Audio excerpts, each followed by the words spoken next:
My name is Denise Brooke Morse, and I'm here to tell you how a book I spent 50 years writing, Work or Die: The Great Disability Benefits War, available on Amazon, suddenly turned out to be a book about Project 2025. I don't believe in coincidences. When I recently learned that the authors of Project 2025 had also worked on their book for 50 years, I knew I was supposed to tell this story. To begin at the beginning, my father was a writer, and I always wanted to be one. In my teen years, I kept a diary, and as I got older, it turned into a journal. This journal provided detailed notes for the first part of my book, my life in my 20s when I got my master's in writing and gradually became disabled by multiple sclerosis. In the late 1970s, when I was finally diagnosed, there was no treatment for MS. I had two attacks of partial paralysis, one on the left side and one on the right, within a few years of each other. I was told I'd be in a wheelchair in my 40s and dead in my 50s. I worked for the Methodist Church, and their liberal policies kept me employed for as long as possible. But finally, even the church had to tell me to apply for disability benefits or I'd be fired. My MS lesions were in my brain instead of my spinal cord, so my walking wasn't affected, but my balance was. I tried to use a cane, but still fell 3 or 4 times a day. I struggled with overwhelming fatigue and cognitive glitches. In my last year at work, I was out sick for 65 days, and I couldn't perform when I was there. So I applied for Social Security disability benefits and found out how difficult it was to get them. The process took 2 years, and it looked like I would be denied.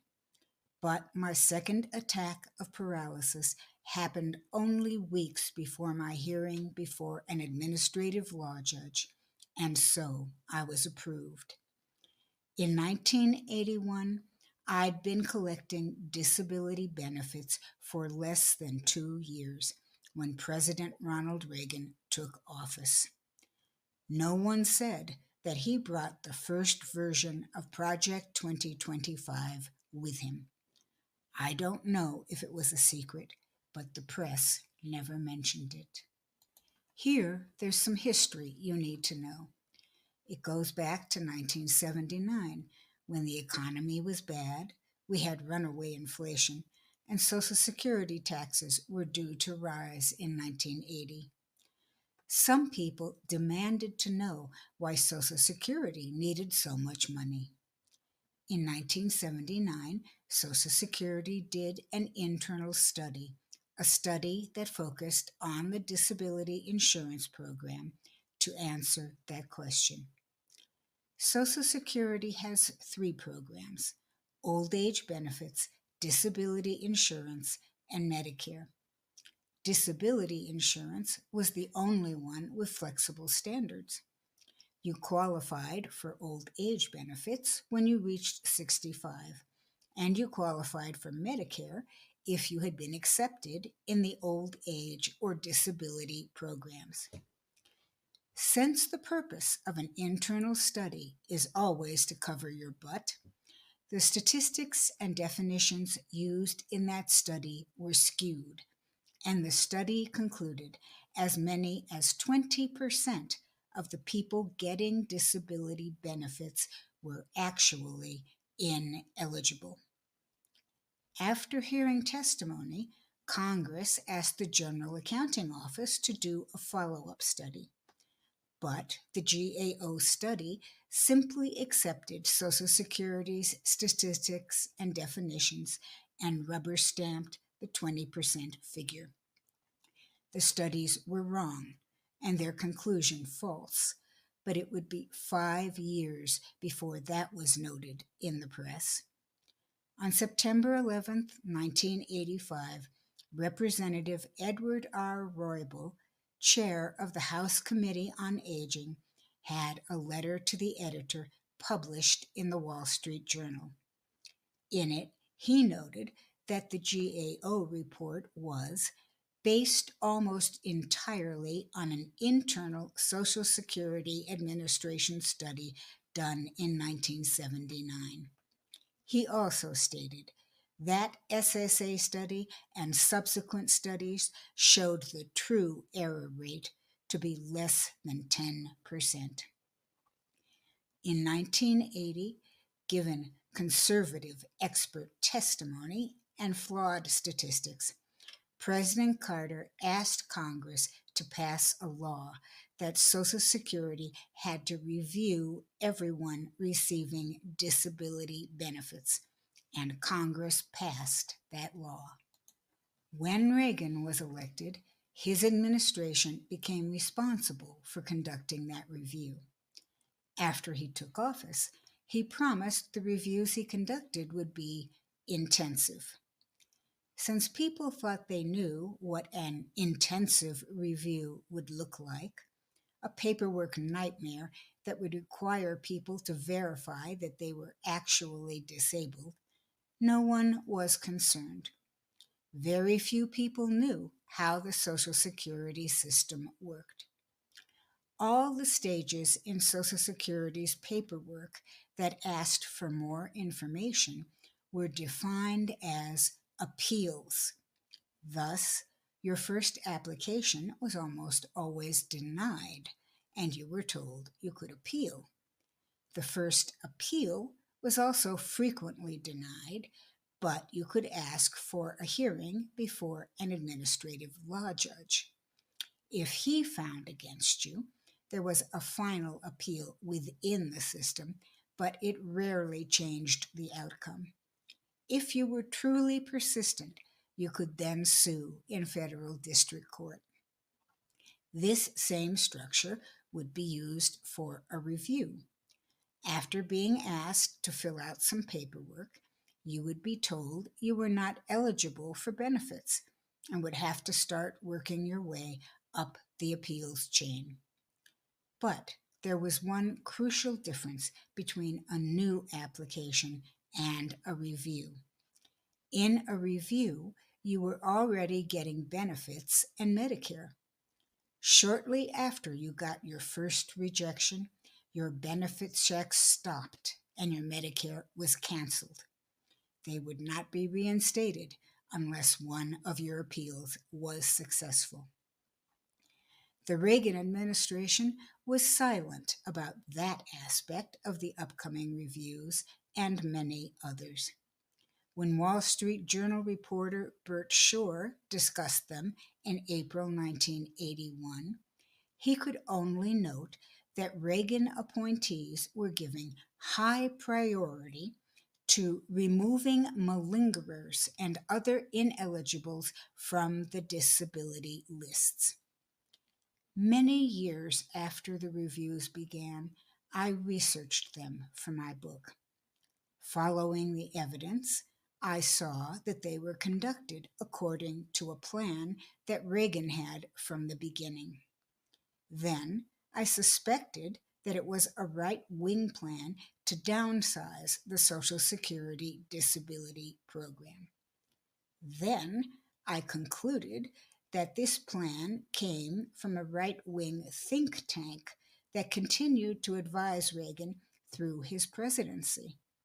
And finally, I understood that this plan had been launched years earlier in a media disinformation campaign to discredit the disabled. But it wasn't until a few months ago that I knew this plan was created by the Heritage Foundation. Project 2025 doesn't say so. In fact, while Project 2025 mentions Reagan 71 times, disability 27 times, pensions 40 times, and Social Security 9 times in the context of federal employee taxes, it only mentions the Social Security program itself once, when it states in the last sentence of the Department of the Treasury section that the Social Security and Medicare trust funds are other concerns. In all these 148 statements that deal with Reagan, pensions, disability, and Social Security, the reviews are never mentioned. But Project 2025 does state that its first draft of Project 2025, as given to Reagan, provided specific changes to be made to every federal agency, and Social Security is a federal agency. As I conducted my research, I realized that the new review law had opened a giant opportunity to cut disability expenses by getting people off the rolls, and the plan exploited it. As a friend of mine later put it when she wrote a review of my book, the congressional mandate was to find and eliminate fraud, but instead of pursuing fraud, the government changed its internal operating procedures and redefined the able to work standards. It then told disabled people they were ineligible to get benefits because they could work. Until that decision was reversed, your benefit checks stopped, and so did your Medicare coverage. Recipients were left with nothing while they struggled to find their way through a maze of appeals. Almost as soon as he took office, the Reagan administration sent the Social Security Disability Program guidelines for conducting disability reviews and informed them these reviews would begin 10 months early.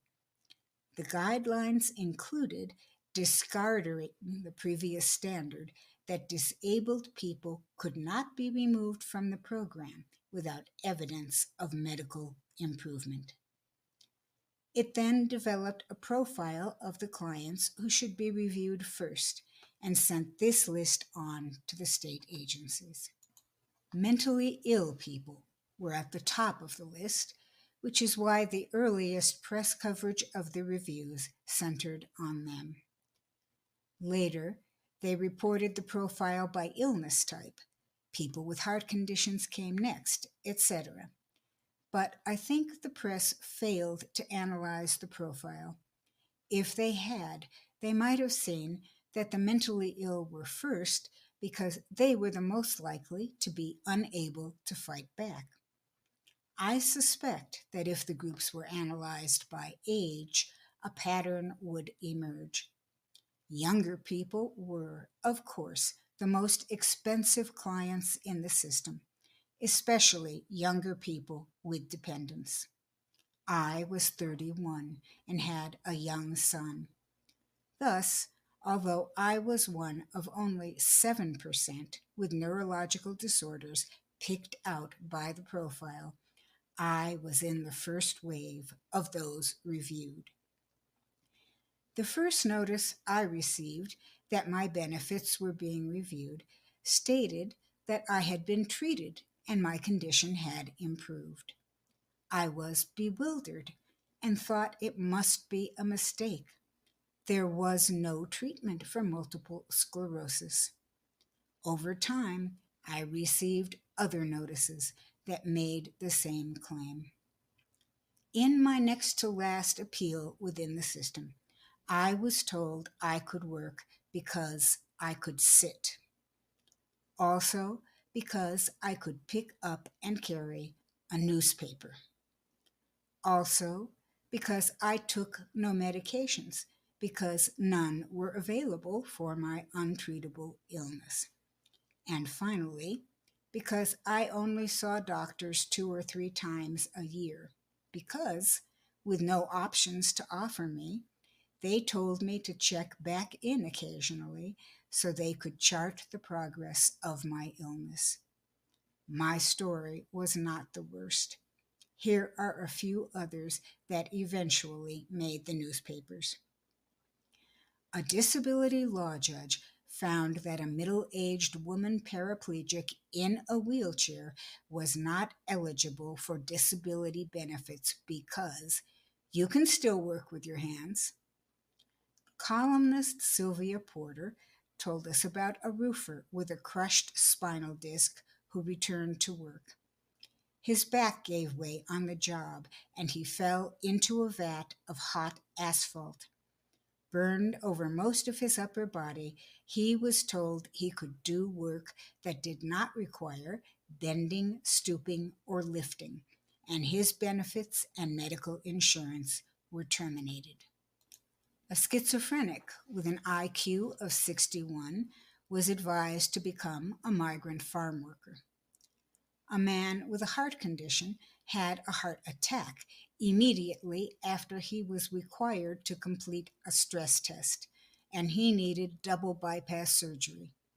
He was still found able to work, and his benefits and medical coverage were ended.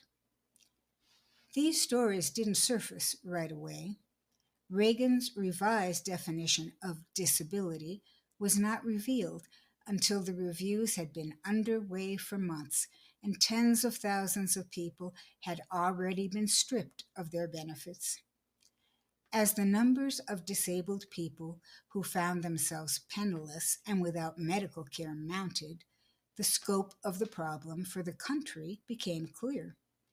States realized that disabled people were suddenly overwhelming welfare rolls or ending up among the homeless, and therefore Reagan had passed the cost of disability on to the local level, straining local resources and leading to increased local taxes.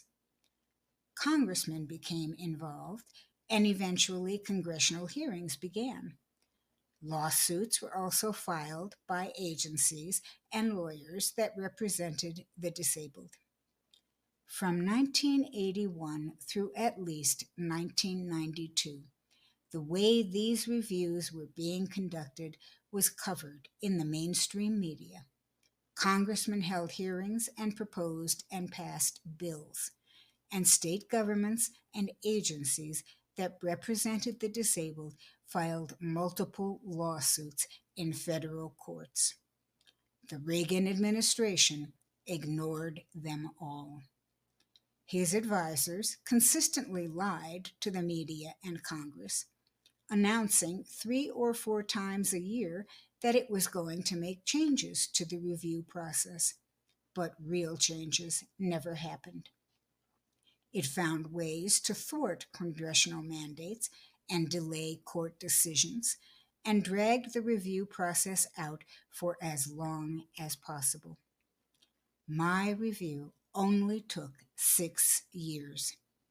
In 1992, a group of disabled New Yorkers finally won a court order to have their cases re-examined 11 years after the reviews began.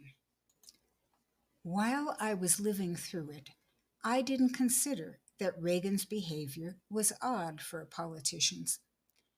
Politicians usually do anything possible to avoid negative press. They also try to at least appear to respond to congressional concerns, and of course, to follow the law. After all, look what happened to Nixon when he was revealed to have been a part of the Watergate scandal. But Reagan's administration not only refused to follow dozens of legal rulings, it invented a word: non-acquiescence.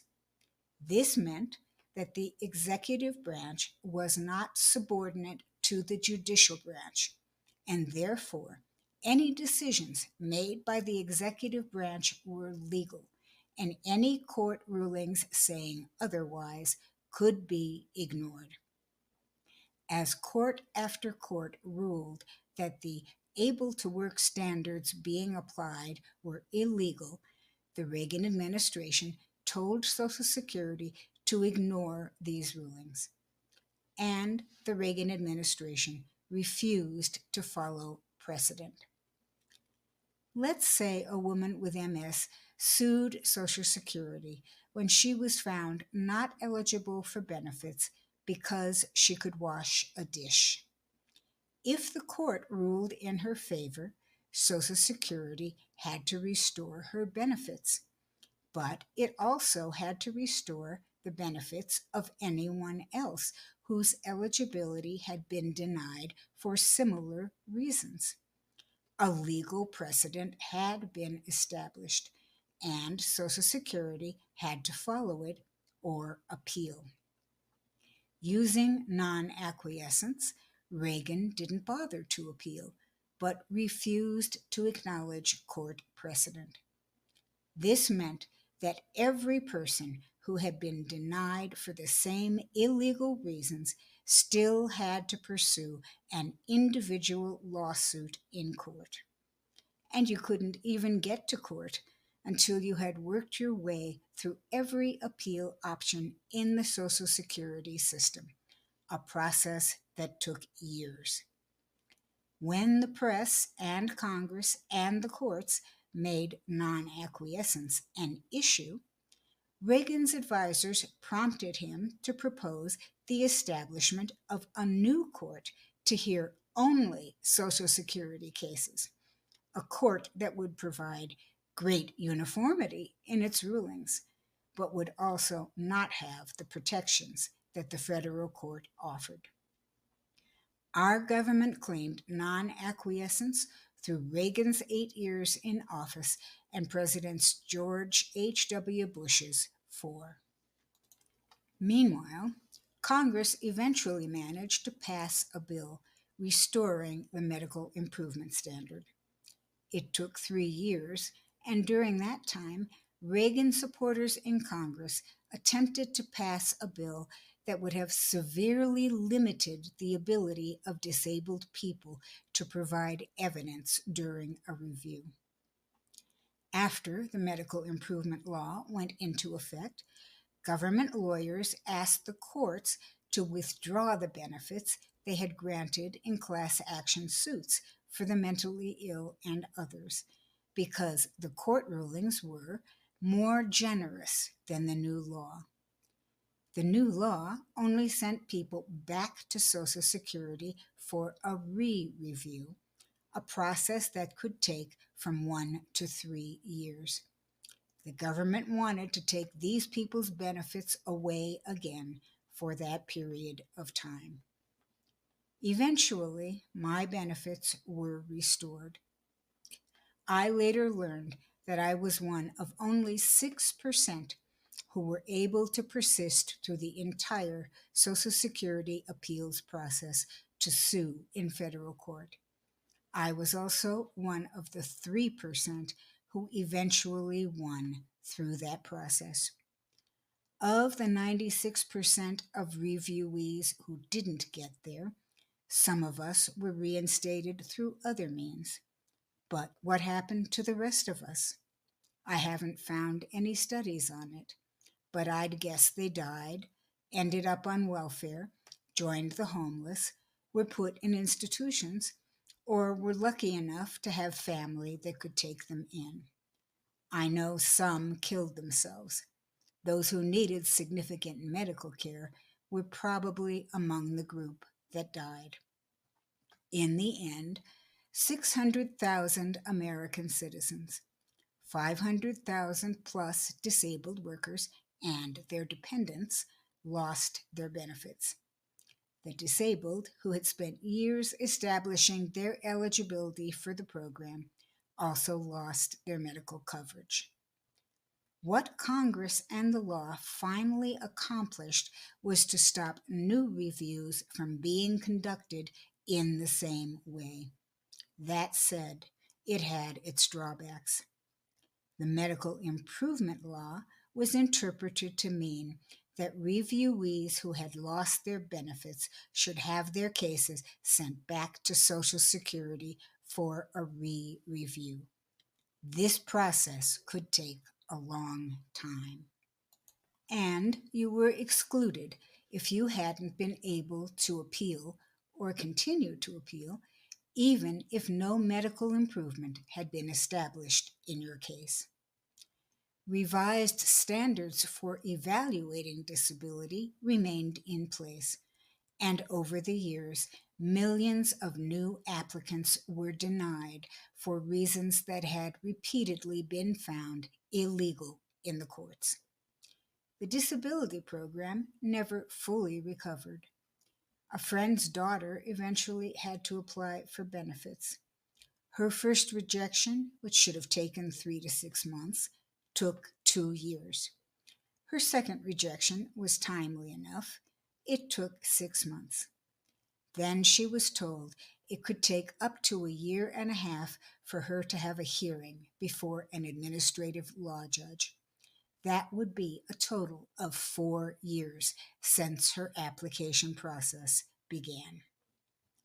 When my benefits were restored, I was emotionally compromised and essentially went into hiding, terrified that anything I did to call attention to myself might lead to another review. The notice that I received telling me my benefits were being restored said, "We'll review your case again." Privately, I kept writing. So finally, after years of living in fear, I found the courage to move on. I went to the New York Public Library when I was able and researched the reviews. My research went back to 1977, well before the reviews began, and I saw that groundwork had been laid in advance to convince the public that many of the disabled were committing fraud. My MS converted from the kind where continuing attacks eventually kill you into the gradually progressive type. So I lived long enough for MS treatments to become available. It didn't happen until I was in my late 50s and early 60s, but I benefited from them. Today, at 78, although I still struggle with fatigue and cognitive deficits, I am healthier and more functional than I was in my 30s. Thus, I was able to complete my book and put it up on Amazon. It states that Reagan was following a plan, but I didn't know until 2 months ago that the Heritage Foundation gave Reagan the policies he used to run the country. And so, unexpectedly, I find I have something important to contribute to the Project 2025 conversation. One thing I can contribute is factual data that under an earlier version of Project 2025, the Reagan administration successfully cut a Social Security program. In his letter to the editor in 1985, Representative Roy Ball noted that when the reviews were mandated by Congress, benefit outlays were projected to be reduced by $218 million over 4 years.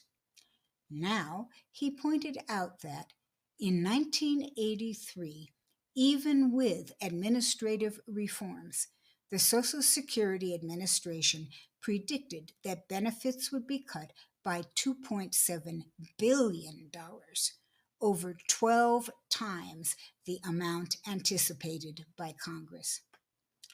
Reagan's success created huge surpluses in the disability and Medicare trust funds.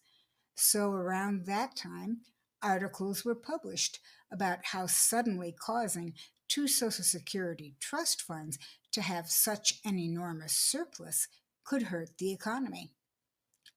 Reagan used some of the surplus to bail out the Old Age Trust Fund and as a statistical tool to make the government's debt picture look better.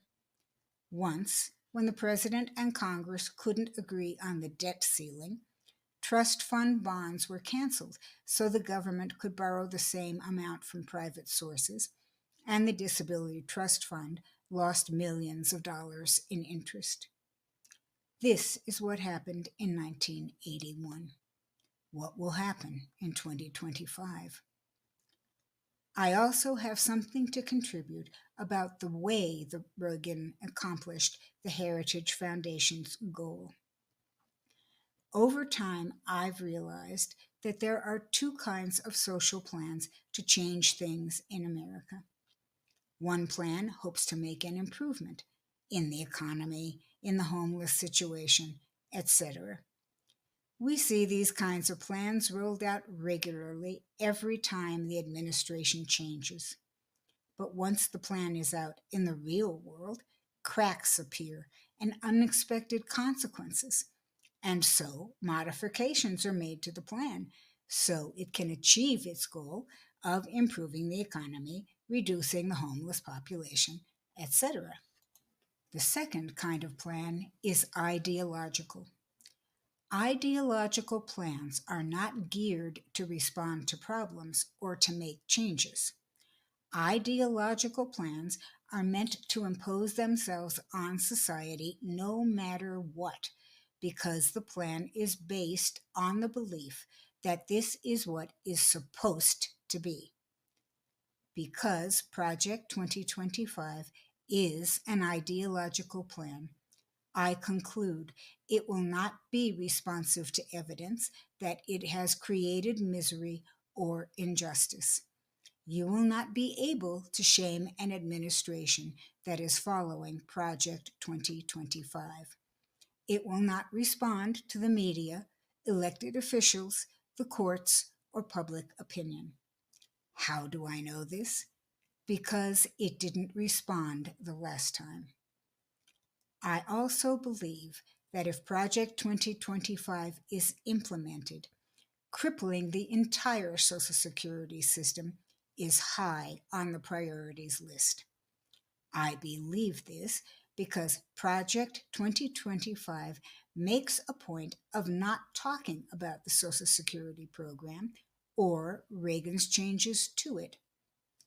Reagan wouldn't give his position on Social Security before he was elected. After he took office, he only answered Social Security questions with vague generalities and gave no indication that plans were in motion to cut the disability program, although it was one of his first priorities. Then his administration led the press and the public to believe that it only planned to conduct what everyone would recognize as a standard review. It was months before they learned differently. Reagan took office in January of 1981. By the time the New York Daily News printed an article on the disability cuts, it was December. By then, it had to tell us that 230,000 cases have been sent to the states for review in the current fiscal year, and the target for the fiscal year starting Thursday is 500,000. By then, close to 100,000 people had already been stripped of their benefits. In other words, the plan was secret. So, I believe Project 2025 has a plan for Social Security, but it's secret because its authors want it to succeed. My research revealed that crippling or ending the Social Security program has been a major objective of the far right since Social Security was signed into law in 1935. If you have trouble believing they're still trying to do it, think of how long they've been trying to repeal Obamacare. For more information on how the Heritage Foundation has pursued this and other plans for 50 years, please refer to Reaganland by Rick Perlstein. I have other reasons to believe Project 2025 intends to target the Social Security program. The Heritage Foundation claims credit for Reagan's agenda, and a close reading of Project 2025 shows they learned from Project 1981. Reagan had to overcome many obstacles, and Project 2025 removes them for the next administration. I have noticed over the last year or more a renewed campaign to convince us that Social Security is in trouble and needs to be changed. One article I recently saw on the internet talked about proposals for such changes, characterizing them as bold and provocative. If you weren't around in the late 1970s, you won't realize that these proposals are being recycled from that time. Even the same language is being used. One of the 1981 articles I cite in my book is titled, "Right Time for Boldness." My final reason is that Project 2025 was published, a 900-page document that is easy to read but hard to understand. Policies that would hurt many people are described as actually being in their best interests, as in the claim that ending the Head Start program will improve the bond between mother and child. You don't just have to read between the lines, you need a translation. Project 2025 lists many objectives it hopes to achieve, but I don't believe they all have equal weight. I believe Project 2025 repeats a strategy reported on in 1981. Create such an uproar that people will be forced to pick and choose which issue to talk about. The sheer size of the document makes it hard to pick out which issues are primary. In today's world, climate change, reproductive rights, LGBTQ rights, and economic proposals are the ones most frequently being discussed. So, Project 1981 included a plan to cut a Social Security program, and that plan was successful. Project 2025 learned from and removes the problems Reagan faced in implementing Project 1981. Congress and the law eventually saved millions of people from being reviewed, but could not help millions of others who had to deal with the Social Security system. At present, both Congress and the law are unlikely to intervene in a new effort to downsize Social Security. Project 2025 frequently mentions Social Security law and how sections of it might be used to help the states cut unemployment benefits or broadened to let them get abortion information on their residents. Clearly, the authors of Project 2025 have studied Social Security law in depth and even state in one section that it would not be illegal to transfer the program and theoretically its costs to the states. If Project 2025 is put in place next year, if history is any guide, it will harm our democracy because ideological plans and democracies are incompatible. Ideological plans define all input as opposition and all opposition as something to be neutralized. Could America survive it? It survived 1981. From what I've heard, Project 2025 2.0 made many lasting changes in America, but we moved on. After all, the 1980s were a long time ago. Project 2025 states that the Reagan Revolution ultimately failed and tries to diagnose the reasons and make sure it doesn't fail the second time. But lately, as I've found myself aging in an unrecognizable America, I've thought back to how I was affected by the Reagan years, and I realize I'm still terrified of doing anything to call attention to myself. Writing a book was okay. It was done in privacy, and unlikely to put me in the public spotlight. But now, because of Project 2025, here I am, writing letters to the editor, giving talks, putting something up on YouTube. The emotional cost has been and continues to be high. How did 500,000 plus disabled people react when they had the experience of becoming the targets of a real governmental conspiracy, upfront and personal?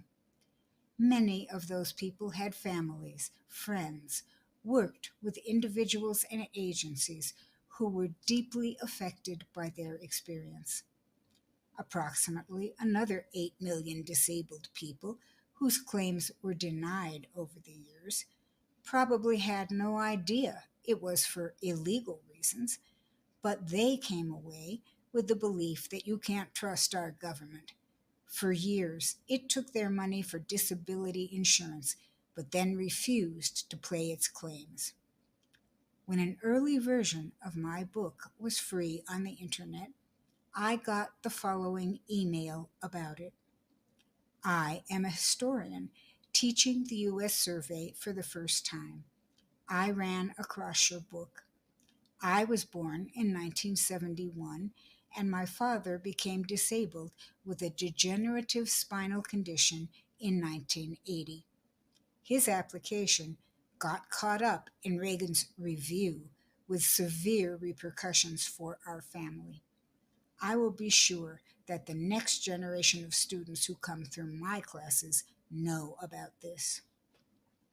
500,000 plus Americans are a small sliver of our total population, but they are not disconnected from the whole.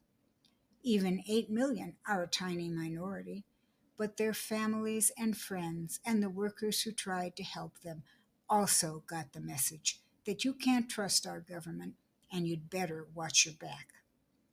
They got that message and they consciously or unconsciously passed it on to their families and beyond.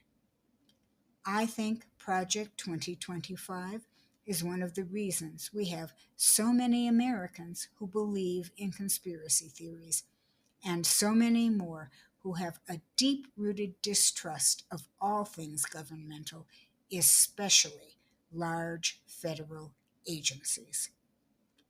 A while back, I read about a man who was awake in his surgery due to an anesthesiologist's error. When his doctors realized the mistake, they properly put him under, but also gave him something to help him forget his experience. He recovered physically, but gradually became more and more anxious and paranoid. Eventually, he killed himself. He knew he'd had some terrible experience, but he didn't know what it was, so he couldn't come to terms with it.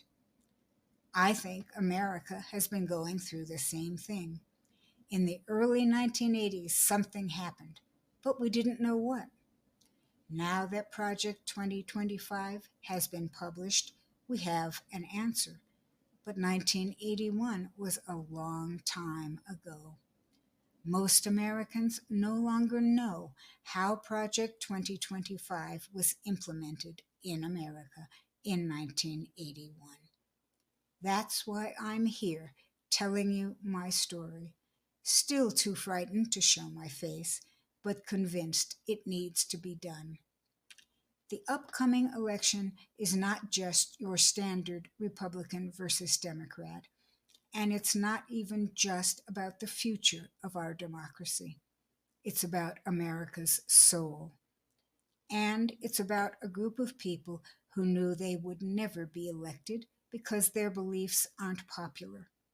It's about how they worked for 50 years to impose those beliefs on America's government and people, just as I worked for 50 years to tell my truth.